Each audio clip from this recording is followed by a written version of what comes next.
എപ്പോഴും നമ്മുടെ രാജ്യത്തോട് ചേർന്ന് നിൽക്കാതെ വിഘടനവാദ സ്വഭാവം കാണിക്കുന്ന ഒരു സംസ്ഥാനമാണ് തമിഴ്നാട്. ഞങ്ങൾ ദ്രാവിഡരാണ്, ഇത് ദ്രാവിഡ മണ്ണാണ് എന്നാണ് തമിഴ്നാട് കൃത്യമായി വാദിക്കുന്നത്. അതേസമയം നരേന്ദ്രമോദി ഈ ദ്രാവിഡരുടെ സ്വത്വമായിട്ടുള്ള ചെങ്കോൽ അത് പാർലമെന്റിൽ കൊണ്ട് പ്രദർശിച്ചപ്പോൾ ഞങ്ങൾ ദ്രാവിഡരെ അല്ല എന്ന മട്ടിലാണ് ഈ തമിഴ്നാട്ടിലെ രാഷ്ട്രീയക്കാരും ഈ തമിഴ്നാട്ടിലെ മറ്റ് നേതാക്കളും അണികളും എല്ലാം പെരുമാറിയത്. എന്ത് തന്നെയായിരുന്നാലും തമിഴ്നാട്ടിൽ വലിയ രീതിയിലുള്ള സംഭവ വികാസങ്ങളാണ് ഇപ്പോൾ നടന്നുകൊണ്ടിരിക്കുന്നത്. നമുക്കറിയാം, ഗവർണറും രാഷ്ട്രപതിയും ഒന്നും തന്നെ ഒപ്പുവെക്കാതെ തമിഴ്നാട്ടിൽ ബില്ലുകൾ അവരിറക്കുന്നു, അവർ തന്നെ പാസ്സാക്കുന്നു ഒരു സാഹചര്യം ഉണ്ടാകുന്നു. വലിയ രീതിയിലുള്ള എതിർപ്പാണ് എല്ലാ ഭാഗത്തു നിന്നും ഇതിന് ഉയർന്നു വരുന്നത്. ഇപ്പോഴിതാ ഒരു വിഘടനവാദ സ്വഭാവം തമിഴ്നാട് കാണിച്ചിരിക്കുകയാണ്. ഞങ്ങൾക്ക് സ്വയം ഭരണാവകാശം വേണമെന്നാണ് തമിഴ്നാട് പറയുന്നത്.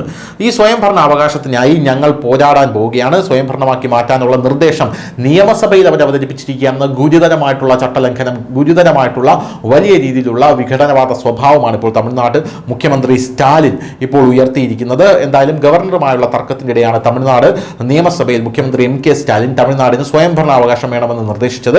രാജ്യം സ്വാതന്ത്ര്യം നേടിയിട്ട് 75 വർഷം പിന്നിട്ടുവെന്ന് അദ്ദേഹം പറഞ്ഞു. നമ്മുടെ രാജ്യത്ത് വ്യത്യസ്ത ഭാഷകളും ജാതികളും സംസ്കാരങ്ങളിലും പെട്ട ആളുകൾ താമസിക്കുന്നു. നമ്മളെല്ലാവരും ഒരുമിച്ച് നിൽക്കണം, എല്ലാവരെയും സംരക്ഷിക്കുന്നതാണ് ഡോക്ടർ അംബേദ്കർ രാജ്യത്തിന്റെ രാഷ്ട്രീയ ഭരണ സംവിധാനം രൂപകൽപ്പന ചെയ്തത് എന്നും കൃത്യമായി സ്റ്റാലിൻ പറയുകയാണ്. യഥാർത്ഥത്തിൽ അംബേദ്കർ എന്താണ് പറഞ്ഞിരിക്കുന്നത്, അംബേദ്കർ എങ്ങനെയുള്ള ആളായിരുന്നു എന്നുള്ളതിനെ കുറിച്ചൊന്നും ഇവർക്ക് യാതൊരുവിധ ധാരണയുമില്ല എന്നുള്ളത് പച്ചയായിട്ടുള്ള കാര്യമാണ്.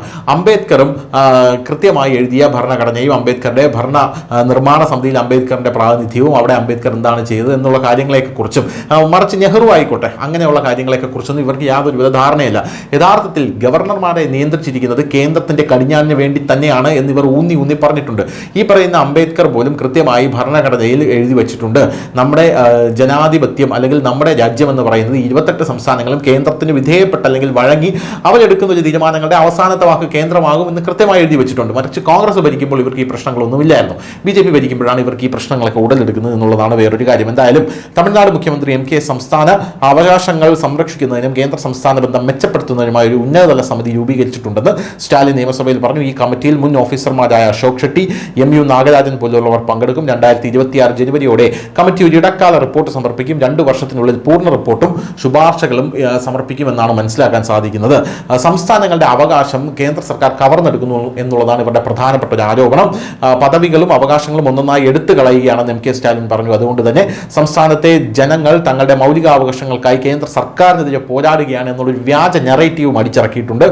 നമ്മുടെ ഭാഷയുമായി ബന്ധപ്പെട്ട അവകാശങ്ങൾ പോലും കഷ്ടിച്ച് സംരക്ഷിക്കപ്പെടുന്നുണ്ട്. ആവശ്യമായ എല്ലാ അവകാശങ്ങളും അധികാരങ്ങളും ഉള്ളപ്പോൾ മാത്രമേ സംസ്ഥാനത്തിന് എല്ലാ മേഖലകളും വികസിക്കാൻ കഴിയൂ എന്നും സ്റ്റാലിൻ പറയുന്നുണ്ട്. കഴിഞ്ഞ കുറച്ച് ദിവസങ്ങളായി തമിഴ്നാട് സർക്കാരും ഗവർണറും കേന്ദ്ര സർക്കാരും തമ്മിൽ അഭിപ്രായ വ്യത്യാസം നിലനിൽക്കുന്നുണ്ട്. മെഡിക്കൽ പ്രവേശന പരീക്ഷയായ നീറ്റ് ഒഴിവാക്കുന്നതുമായി തമിഴ്നാടിന് ഒരു ബിൽ അവതരിപ്പിച്ചിരുന്നു. ഇത് കേന്ദ്ര സർക്കാർ നിരസിച്ചു. 12ാം ക്ലാസ് മാർക്ക് ഷീറ്റ് അടിസ്ഥാനമാക്കി മെഡിക്കൽ കോളേജുകളിലേക്കുള്ള പ്രവേശനം നടത്തണമെന്ന് സംസ്ഥാന സർക്കാർ ആഗ്രഹിക്കുന്നു. എന്തായാലും ഈ നീക്കത്തെ ദേശീയ ആരോഗ്യ നയത്തിന് വിരുദ്ധമാണെന്ന് കേന്ദ്രം വിശേഷിപ്പിച്ച് തള്ളിക്കളയുകയാണ്. അപ്പോൾ അങ്ങനെയുള്ള ഒരുപാട് കാര്യങ്ങൾക്കിടയിലാണ് ഇപ്പോൾ ഞങ്ങൾക്ക് സ്വയംഭരണ അവകാശം വേണമെന്ന് പറഞ്ഞ് തമിഴ്നാട് വാദിക്കുന്നത്. News desk, news India Malayalam.